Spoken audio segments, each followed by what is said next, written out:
All right, we'll take the first, we'll take number 2, item 2, and then we'll take maybe public comment on. And have we heard from this guy? Any word from Tom LaBonge? Okay. Okay. Good morning, everyone, and welcome to the Trade, Commerce, and Tourism Committee. It's Wednesday, March 23rd. I'm Councilwoman Janice Hahn, and I'm waiting for my colleagues Bill Rosendahl and Tom LaBonge, but we're going to get started.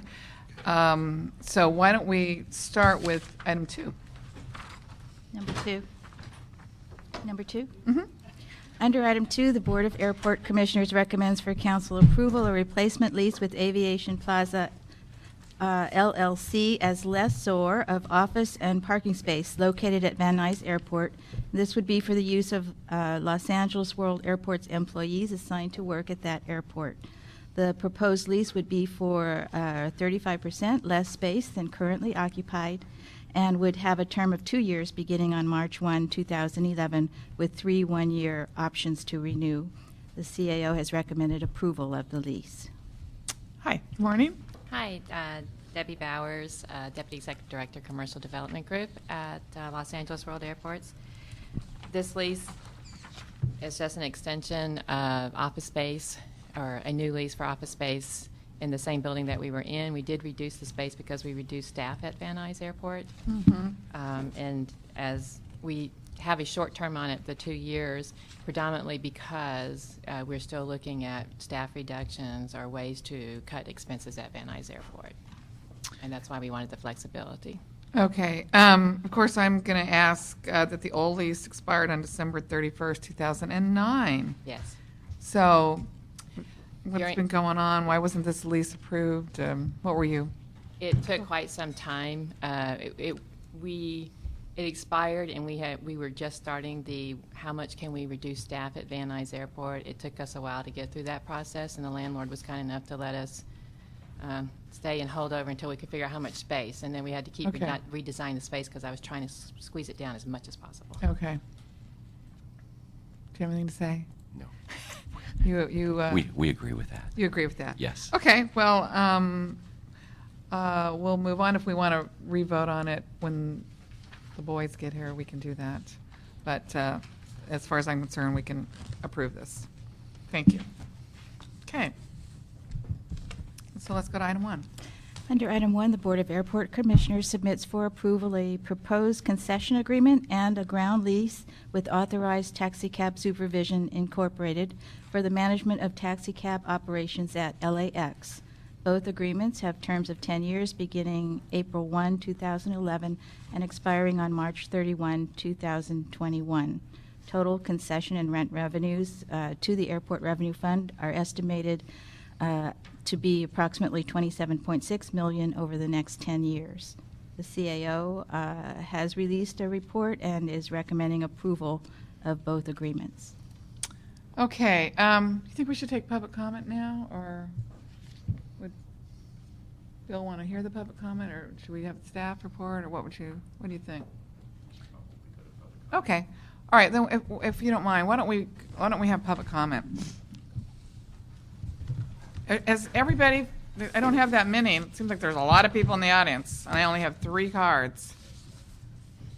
If you want to address us, now's the time to do it. So fill out a card. Which item? Item 1? Speaking on this one? Yeah, this one. Well, this is the only one we got. We already did 2. Sometimes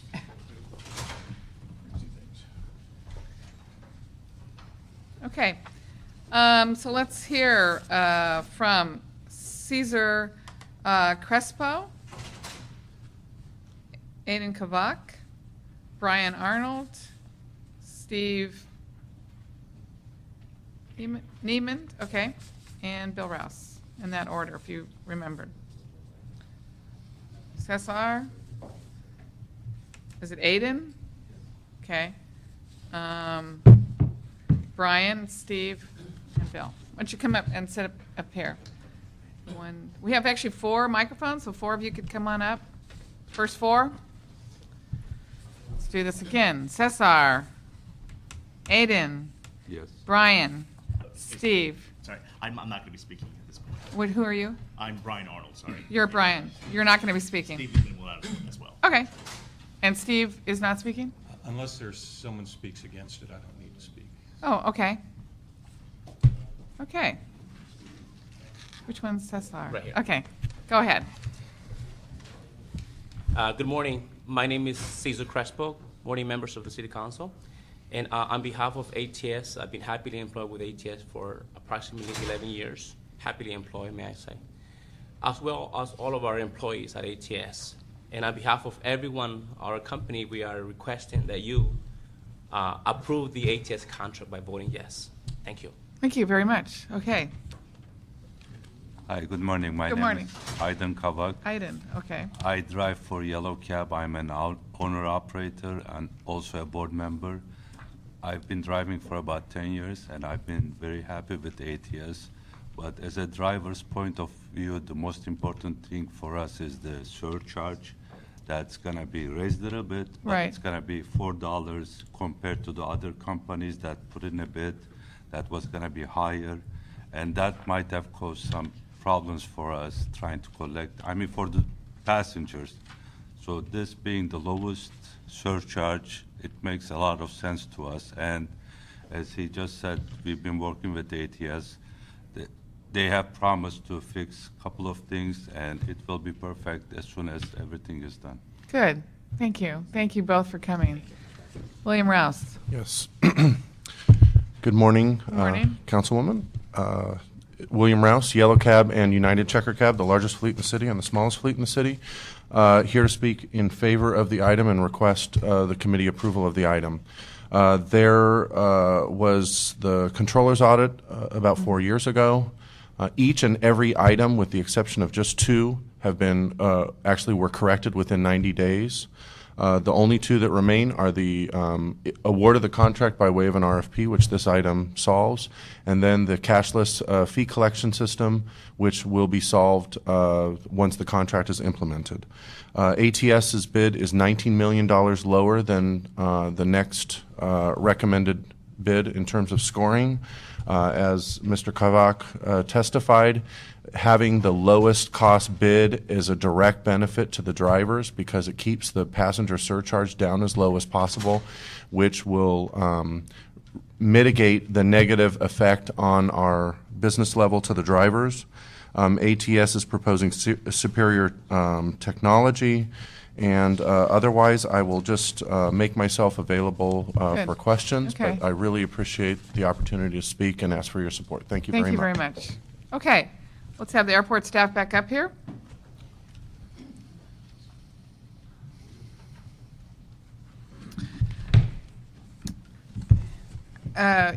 This concession agreement has gone through a lot, several times. Even this committee, I think, has recommended that it go back and be rebid and looked at again. And so we want to make sure that this time we've done it right.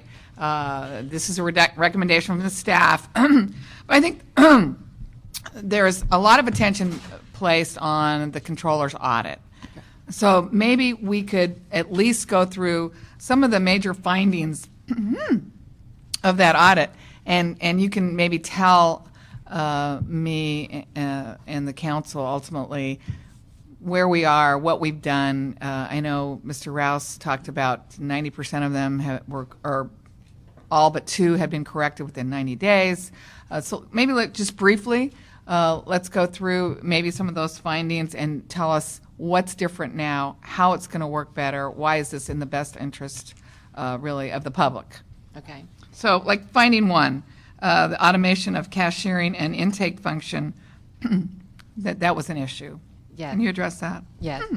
And the main reason it was an issue is under a management contract, the cash that was being collected is actually city money. What we have done is change the model. So instead of having a management contract, we have a concession agreement. And so the the revenue that's being collected by the operator belongs to the concessionaire. And then the concessionaire owes revenue to LAWA, consisting of the ground lease and what we call the airport taxi cab rate. So the handling of the cash is no longer an audit issue for the city. The only the audit issue that the city will have is the county. This talks about the automation of the Right. cash sharing. So how is that going to be? I'm not following your. Okay. What's changed? What's changed is the only thing when it's the management agreement and they Right. collected cash, they were collecting cash on behalf of the city. Okay. So they were handling city cash. Okay. And there was no automation, so there was no apparent cash control Right. method in place. So, What we have done is change the model to a concessionaire model. So all that we care about is how many taxi cabs are exiting the lot, because that is what they will be paying the city on. For every taxi cab that exits the lot, they will be paying an airport taxi cab rate. Mr. Molina, do you? Yes. Mike Molina, Deputy Director, External Affairs. I think what Ms. Bowers is explaining is how the audit's findings has been taken care of through the switch from a management to a concessions. I think what you want to hear is that a cashless system will be in place within the first 6 months. Right. Oh, yes. See, he was my chief of staff for a lot of years. He knows. He reads my mind. Yeah, I was getting to the automation, the cashless. Oh, yes. That's what I was. So Yes, that will be. they proposed one, and it will be in place in the first. So the new ATS has proposed Yes. this to be part of that. So that was in part of the RFP. Yeah. See, he was with me way too long. He reads my mind. Sorry. Okay. Finding 2 was the agreement should focus more on standards pertaining to performance delivery. And we did that by using the customer service plan as part of the submittal on the RFP. We gave it a maximum amount of points. Only one other category got that amount of points. And based on the metrics that they put in the customer service plans, we think that it will give us the compliance ability to make sure that they are delivering the type of service that we expect. Okay, so one of the finding number 3 was the sole source contract may not be in city's best interest. Yeah, my understanding is that they had been extending this contract for quite some time. So obviously going through the competitive process with the RFP, we're not doing a sole source contract this time. So, and this contract was bid, Yes, and there were 4 proposers. and you looked at things like, I can tell you. We had 9 evaluation criteria. Proposer experience was 10. Transition plan was 10. These are points, I'm sorry. Capital investment was 10 points. Operations plan was 10 points. Customer service plan was 15. The traffic management and mitigation was 10. Financial capability was 10. Audit controls was 10. And then the price value of the proposed taxi cab services fee was 15. now, one of the speakers earlier said that the proposal, the surcharge was less. Was that, explain that to us. Yes. Or to me. The taxi cab services fee is what the proposers bid on for the financial aspect, for the financial return to LAWA. And this is a 10-year agreement. Over the 10-year agreement, ATS, the company we're recommending, Authorized Taxi Cab Services, was $20 million lower, as one of the proposers said, than all the other proposers. Talk to us about the surcharge. Okay.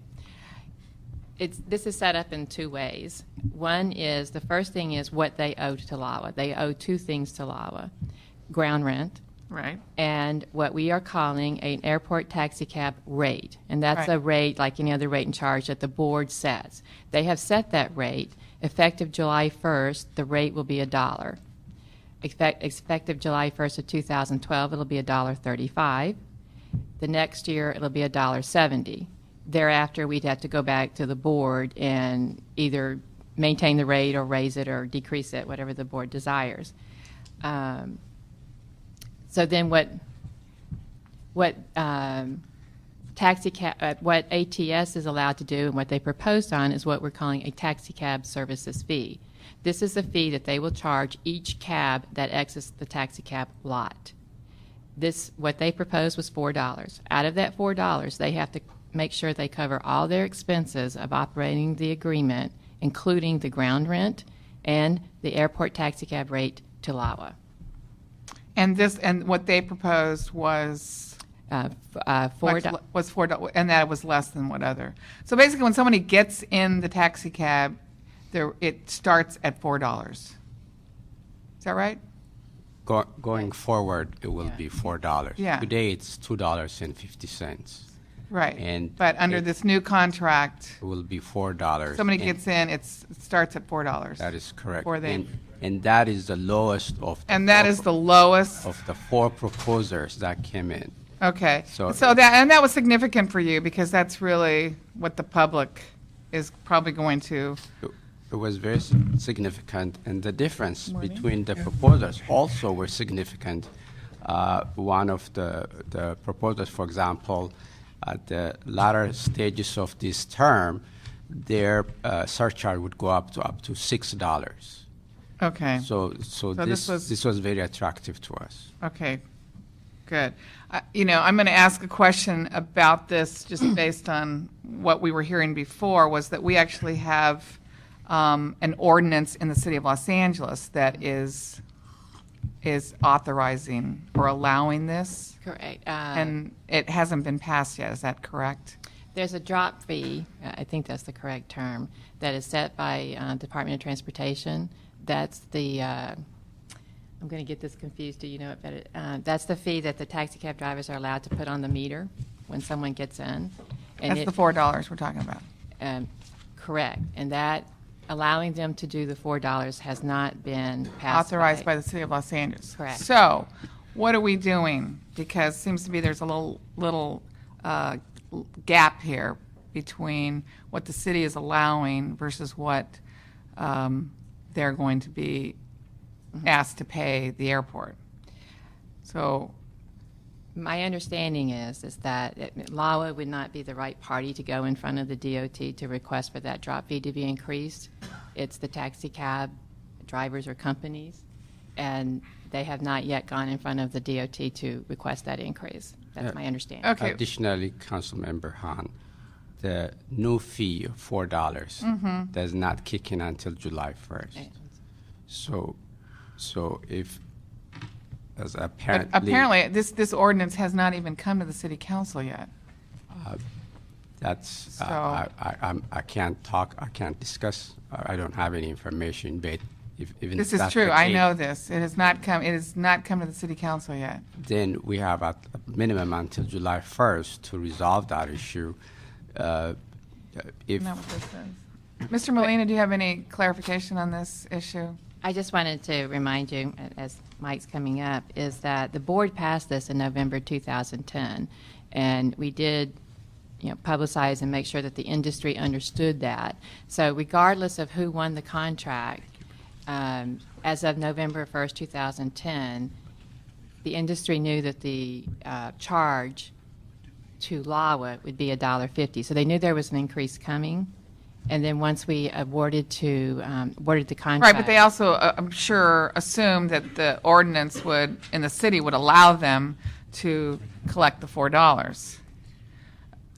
We are joined by Councilmember Bill Rosendahl. Mr. Molina, do you have any clarification on this? My only clarification is that we're under the understanding that according to the city charter, it's the Board of Airport Commissioners that sets the rates, which they did, and we're talking to the city attorney right now to determine how this proposed ordinance is affecting us. We should have that answer the next day, and so that when this comes to council, we'll be able to give you a fuller answer. But would there be a way for the airport to delay this $1.50 until our ordinance is passed so that they're in alignment? Well, the contract says July the 1st. We have that's 3 months gap right now to see Okay. if we can do just that. We'll have a better understanding based upon our discussions with the city attorney today. So Okay. when you ask the question at council, we'll have a fuller answer. Okay, because we are not allowed to amend this contract That's by correct. putting any language in. We can either vote it up or vote it down. That's correct. But it's, wish the Airport Commission would have taken this into account when they, in some way would have worked to obviously align our ordinance. So you think you're going to have a better answer when it comes to council? Right. I'm basing that, the charter says the airport commission has the authority to set the rates at the airport. So based on that, we have to see how this proposed ordinance affects us, and we'll know that in the next day or so. Well, okay. It just seems fair, and I would make that as a part of this report, that in some way that the Airport Commission addresses, if our ordinance doesn't pass, they address this gap. Sure. And delay collecting that fee until the city's ordinance allows them to collect it. Got it. Okay, let's just go on with these, the findings in the audit. I'm going through some of the findings that the audit highlighted in terms of this contract. Finding 4, LAWA did not provide adequate oversight of ATS to ensure compliance with the operating agreement. Actually, the management of Landside has been changed under this commercial development group, and we have set in processes and procedures where I feel confident to say we are providing more oversight. And what are those? We meet weekly with them. We have checklists of things that we've taken out of the contract and other things that we want to be complied with. My staff is checking with them, and the operations staff is also taking these checklists. Once they are not complying with anything on the checklist, we sit down with them and have a conference with them and work together to solve that. So you have weekly Yes. oversight contact? Yes, and we have daily, weekly, monthly. We have different checklists of items that are being constantly monitored by LAWA. Okay, finding 5, LAWA has not independently verified the count of taxi cab trips used to calculate the amount of fees due.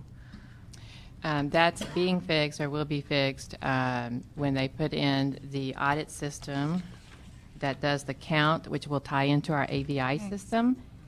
And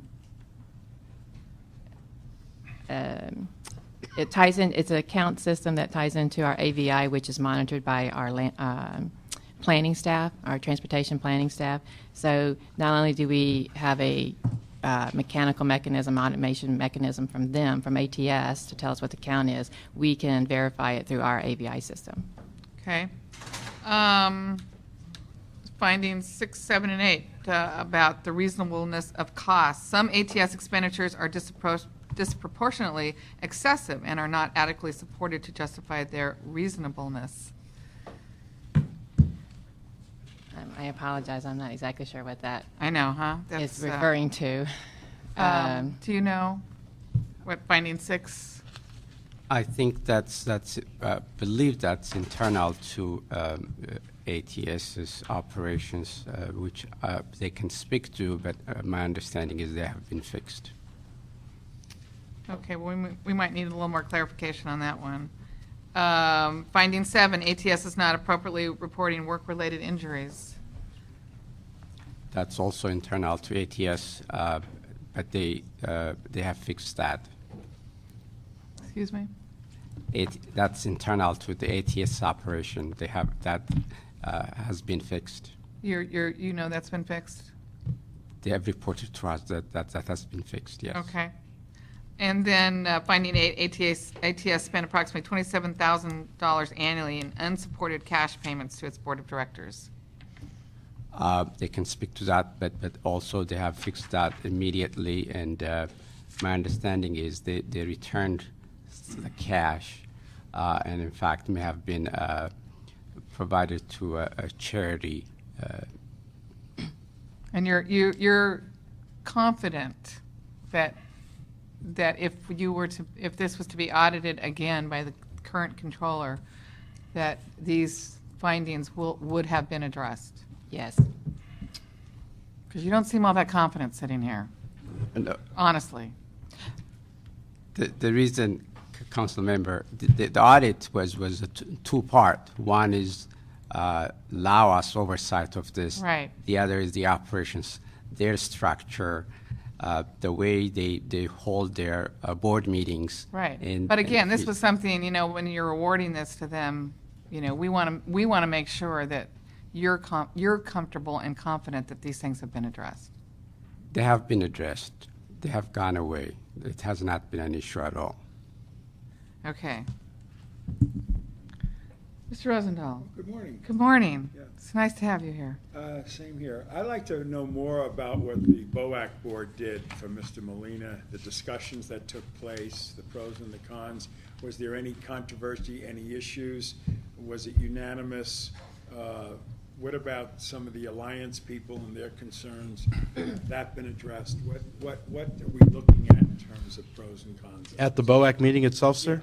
It was a good discussion that the Board of Airport Commissioners held at a recent meeting on this subject. We had a number of public comments. You had 3 bidders, right? Am I right? We had 4 bidders total, sir. So we provided an opportunity for public comment, especially because there was a protest that had been submitted. So we wanted to provide ample and The protest that was submitted. I'm happy to. I think Debbie will probably know a little bit more, but I can certainly touch on Why it. don't you start first and then he can hang there. Go ahead. One of the protests, and I would have the city attorney come up and explain it, was the term that we asked for when we asked for the qualification experience. We said at other airports. One of the protesters interpreted that to mean that you had to operate at other airports in order to have the requisite qualifications and experience. And obviously that would have meant we would have written it, which we never intended to do, to say that the current operator couldn't propose. So when the city attorney looked at that, we feel like that interpretation by that proposer was invalid. City Attorney, come on up on this too. All right, that's one. I want to hear about the others too. Good morning. Good morning, Councilmember Rosendahl. Good morning, Councilmember Hahn. Good morning. My name is Helen Sock. I'm a deputy city attorney with the Los Angeles World Airports. To follow up on what Ms. Bowers has explained, any details or the strengths of the defenses of LAWA should most likely be discussed in closed session. Currently, we do not have any means to go into closed session under the Brown Act. However, to piggyback off of Ms. Bowers' explanation of the protest letter, our office has reviewed the protest letter. We have reviewed the 2 points brought specifically by Gateway, and our office feels like this, any action brought can be successfully defended. What were the 2 points brought by Gateway? The 2 points specifically brought by Gateway, one was a price-value relationship comparison, and the second one was, as Ms. Bowers had explained, the word other when it comes to proposer experience. But I don't want to get into the details because we don't want to explain the strengths of our defenses unless we go into closed session, and currently there are just no means. But going back So to the did board, you have a response to the protest? We do have defenses and strengths that we. So I guess what I'm asking is when someone files a protest, what happens? Our office reviewed it. Yes. And we did provide a privilege letter to the Board of Airport Commissioners, and if any of the council members would. I guess what I'm asking is, did we deny the protest? Did we? That's what I'm asking. Where is, is this protest just hanging out there? I believe the Board of Airport Commissioners did listen to Gateway's attorney, and I believe that they denied the protest. Okay, that's what I'm asking. Yes. I'm sorry, So, thank you. Yeah. at the board meeting, council member, we had a full and complete protest hearing to Okay. provide the protesters the opportunity to address the board. The issue was discussed, and Okay. ultimately the board Okay. decided to go with the recommended proposal. Okay, that's what I'm asking. I'm sorry.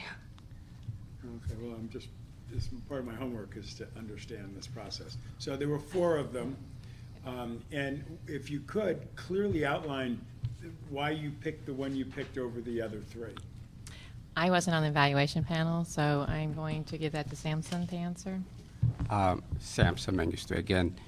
There were 6 members on the panel, and there were 9 evaluation criteria.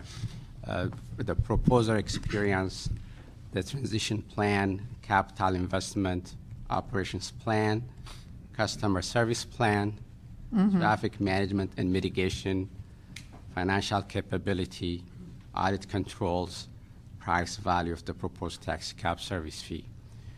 We were required to follow these evaluation criteria to score each one of them.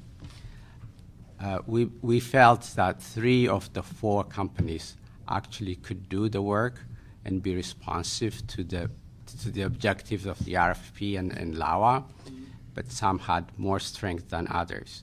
ATS, based on their experience, 32 years at LAX, and their management team that has been in place, I believe, for more than 100 years, gave us the comfort level that they understand the nuances of LAX operations, the rotation system. In addition to that, another category that they were very strong with were the price value of the proposed tax cap fee compared to the company that protested, Gateway. They were over a 10-year projection, $90 million lower than Gateway, which resulted in a surcharge of the lowest surcharge of $4. That was all. Surcharges were like five and a quarter. Today it's $2.50. Yeah, right. But it's going to go up to $4. Right. He's asking what the other proposals were. It's the second one is in the range of $4.50. Gateway, the most expensive, goes to in the latter years to up to $6. Mm-hmm. Okay, so when the four put in their proposals, the one that you're suggesting, A, was there for 30 years with experience, B, had the lowest surcharge, and what are the other defining issues that the board looked at? Another that's attractive point to them was that the cashless system they put in place, not only it was reliable, and we checked that out because they have already, their partner, the technology partner, has implemented such cashless system in many places, including with the City of Los Angeles DOT and many other places. That was a strong strength of the proposal. Another aspect that was important to us and also implied in the audit was the audit controls. ATS's proposal, they told us they would provide 2 different workstations that will give us real-time information to the taxi dispatch, but also to their cashless system. That was attractive to us. We have a daily report we can check against what they submit to us. Right. That was the strength of ATS as well. And why 10 years, not 5 years or 3 years? Why such a long term? We required, through this RFP, some capital investment, and we wanted to provide them the opportunity to amortize it over a long period so that they can keep the surcharge And what's the low. capital investment? In this case, it's about $1 million. And what do we get for the $1 million? A cashless collection system. There is a building for a system kiosk and training, driver restroom upgrade, computer-aided dispatch enhancements, the CTA video monitoring, AVI system, automatic vehicle identification system improvements, the new car wash system, and others. Now, these were things that were in the RFP. This was required of all the bidders to make these improvements, or is this ATS's response? When we asked for the capital investment component of the RFP, we made suggestions, but we did not have any required improvements. And each proposer got to address those that we preferred that they address and add others if they wanted to. In a historic sense, I know the Alliance Group. Is anybody from the Alliance Group in the room here? Well, when they had protested, at least what I had remembered, they talked about working conditions. Mm-hmm.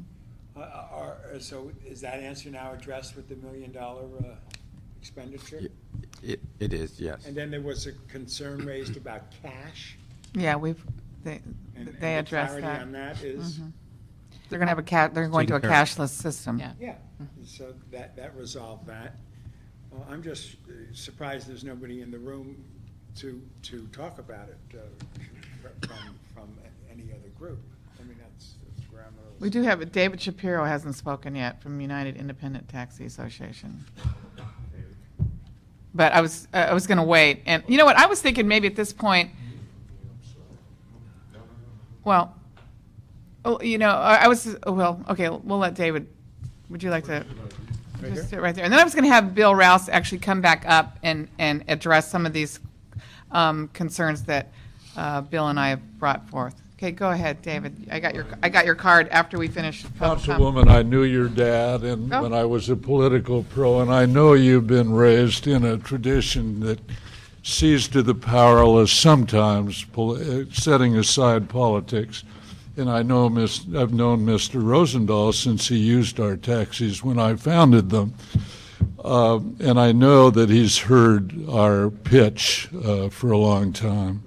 This is after you have refranchised the system in a triangle, which takes the money to the few, makes a few millionaires here, and it's all from the drivers. This is heaping on the kind of mentality that is being rebelled against from Milwaukee to Benghazi. Seriously, I'm not being dramatic. Every taxi driver now is dead broke. And they are used as cover for the airport to collect more dollars, because all we do is turn around and say, I paid $250 in the lot, sir, I have to collect that from you. To think of that going up to $4.35, that it's beyond belief. And I ask you both, reach into your souls, put aside politics this time. Remember the history of ATS, where Controller Chick revealed corruption, that the heads of the presidents of every cab company were paid off under the table. That was everywhere in the press. Nothing was done. Now you've re-enfranchised them. Don't make us the fall guys for the airport. They hate us then when we do that, and it removes from our tips. One last word, if I could. What happens to cab drivers who are really serving of the aged in the hospitals and the poor in this town? They're the pros. There are lots of them.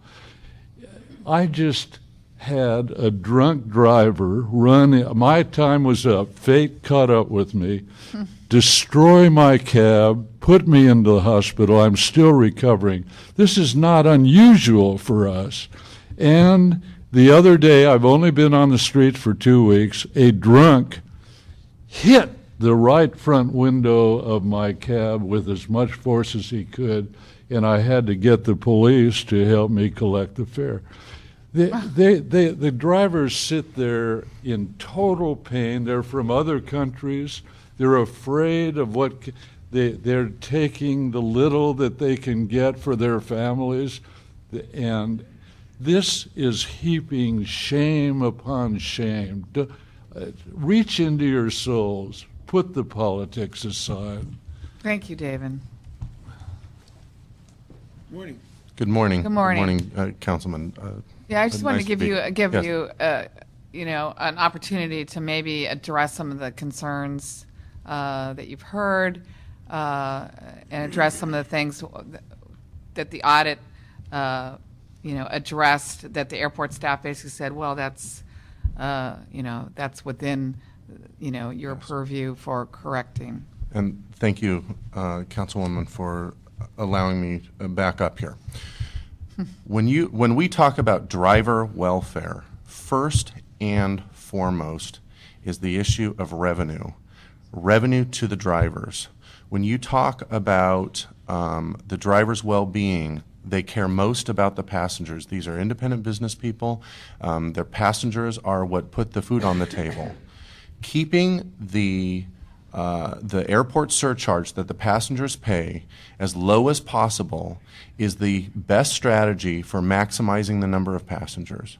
The controller's audit specifically cited ATS in a positive way for ATS's ability to work within the terrible constraints of LAX in terms of the size of the facility and the number of passengers, and this very complicated sort of dance between the traffic of the central terminal area, the number of passengers coming out of very small facilities, and how to get that number of passengers. ATS is now back over more than 4,000 passengers a day in that facility. The best thing we can do for the drivers is making sure that more and more and more passengers ride taxi cabs. That's the best thing that we could do. Everything that goes on in the holding lot, with all due respect, is secondary. However, those things have been addressed. Let's talk about those. Okay. We are going to be replacing the bathrooms. The bathrooms were upgraded already, but we're going to be replacing the bathrooms. We are going to have upgrades in the driver rest area. There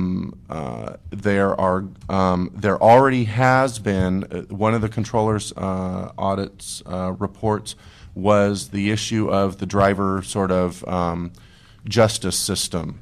And that is another one of the changes that was made immediately. We now have a retired judge who comes in and independently hears issues of customer complaints and the like.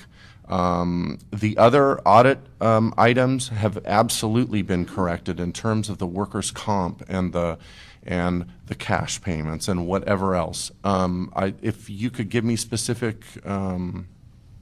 What about that ATS was not appropriately reporting work-related injuries? Well, I think ATS differed with that, and I have our letter from 4 years ago on that, but there's no doubt that today all of those issues have been corrected, and not to change the subject, but many of the items that are contained in there, we've had to bid and correct by way of the bidding process, and the airport has audited ATS twice since the controller's audit and has found that all of these things have been corrected, and so.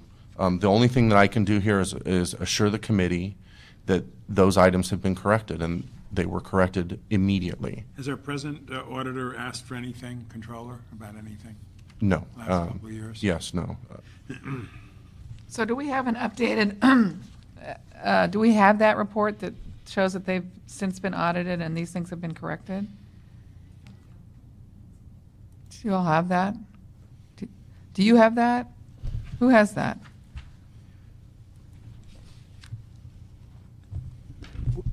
There were follow-up to the audits that I think twice we have followed back with when the controller check, and we have that. We can provide that. Okay, would you like to, we would like to see that, obviously, maybe before this comes to council.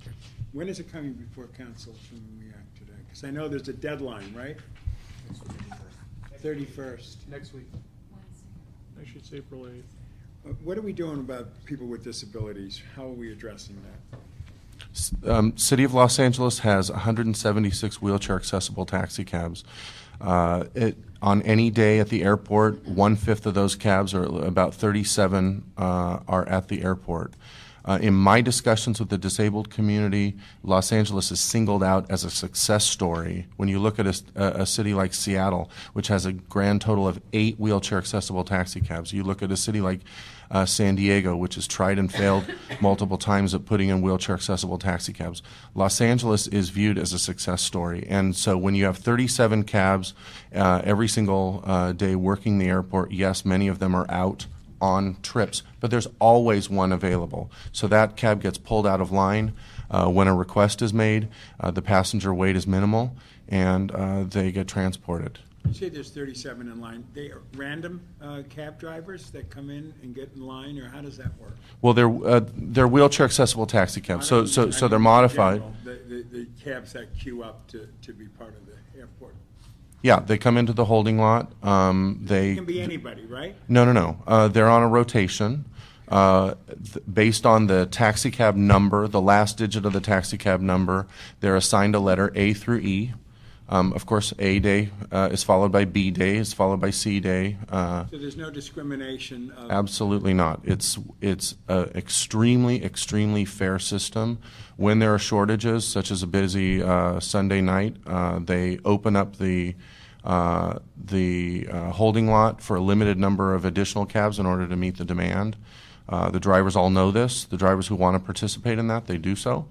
And it's an extremely fair Are they system. obligated to take a passenger, even if it's a short trip like to Westchester? Or Absolutely. El Segundo? They must? Yes, and if there's a service refusal, Pardon me? if there is a service refusal or if there is a poor customer service, then they are then referred into this independent system where the private judge will could issue a warning, could issue a fine, could suspend them from the airport for a little while, but that ATS no longer performs that Code of function. conduct, there have been complaints in the past about having to wear a tie or a Right. certain shirt and stuff like that. How has that been worked out? Well, the tie requirement is gone. There are still dress standards that are applied. We still, for the benefit of the industry, we want to be as professional as possible. Our industry is under a huge amount of competition from the town car industry, both legal and illegal. And so we still do want to have a standard there, but the standard has been relaxed. Fair enough on that. Lau, I'd like to know. how And you- and the complaints from the drivers also get heard by this retired judge? Or how does that system? I don't know what happens with complaints. by Basically, drivers. what is the recourse for a Yeah, driver, I think right. is Hannah's saying. Right.